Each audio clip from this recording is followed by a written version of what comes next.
যদি জুলাইয়ের ভিতরে জুলাই সনদ অর্থাৎ জাতীয় সনদ প্রণীত না হয়, সেজন্য দায়ী থাকবে এই সংস্কার কমিশন, ঐক্য কমিশন এবং এই অন্তর্বর্তীকালীন সরকার। আমাদের উপরে দোষ চাপানোর চেষ্টা চলছে অবিরাম। বিএনপির কারণে নাকি সংস্কার হচ্ছে না। এক এক করে প্রতিদিন সাংবাদিক বন্ধুদের বলছি, প্রত্যেকটা ঐক্যমতে আসার পিছনে বিএনপির পরামর্শই নিতে হচ্ছে। বিএনপি প্রত্যেকটা ঐক্যমত পোষণের জন্য এগিয়ে আসছে। যেহেতু আমাদের এই প্রস্তাব হচ্ছে 31 দফা প্রস্তাব জাতির জন্য সংস্কারের, আমরা এই জাতির সম্মুখে 31 দফা প্রদান করেছিলাম। আমাদের নেতা জনাব তারেক রহমান সাহেব জাতির সামনে উপস্থাপন করেছিলেন।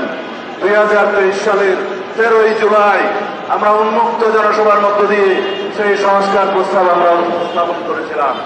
কেননা আমরা রাষ্ট্র কাঠামোর সংস্কার চাই, আমরা রাষ্ট্র ব্যবস্থার সংস্কার চাই, আমরা সরকার পরিচালনার বিভিন্ন সিস্টেমের সংস্কার চাই, আমরা গণতান্ত্রিক সংস্কার চাই সংবিধানের, যে এই সংবিধান হবে জনগণের জন্য, যে এই সংবিধান হবে গণতন্ত্রের রক্ষা কবচ, যে এই সংবিধানের মধ্য দিয়ে রাষ্ট্র পরিচালনা হবে, গণতান্ত্রিকভাবে সরকার পরিচালনা হবে, যে এই সংবিধানের মধ্য দিয়ে সরকার পরিচালিত হলে, রাষ্ট্র পরিচালিত হলে চেকস অ্যান্ড ব্যালেন্স প্রতিষ্ঠিত হবে, ভারসাম্য প্রতিষ্ঠিত হবে, জনগণের অধিকার নিশ্চিত থাকবে, গণতান্ত্রিক অধিকার নিশ্চিত থাকবে, জনগণ সাংবিধানিকভাবে আর কখনো ফেসিবাদের কবলে পড়বে না, জনগণ সাংবিধানিকভাবে আর কখনো একদলীয় রাষ্ট্রের ব্যবস্থা করবে না, জনগণ আর কখনো শেখ হাসিনার মতো ফ্যাসিস্টদের মোকাবেলা করতে হবে না।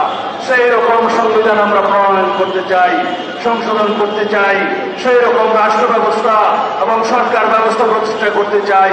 সেই জন্যই দিন রাত 24 ঘন্টা আমরা সংস্কার কমিশনের সাথে বসছি, আলাপ করছি, সমাধানে যাচ্ছি, ঐক্যমতে পৌঁছাচ্ছি। এইভাবে আমরা একদিন এই সনদ তৈরি করতে পারবো। তবে এই কথা সত্য, শতকরা শতভাগ প্রস্তাবে হয়তো গণতন্ত্রের মধ্যে সবাই একমত হতে নাও পারে। সেটাই আমাদের জন্য গণতন্ত্রের বিউটি। গণতন্ত্রের সৌন্দর্য হলো আমরা সর্ববিষয়ে হয়তো একমত হব না, কিন্তু আমরা জাতির স্বার্থে, জনগণের স্বার্থে, দেশের স্বার্থে, গণতন্ত্রের স্বার্থে আমরা সবাই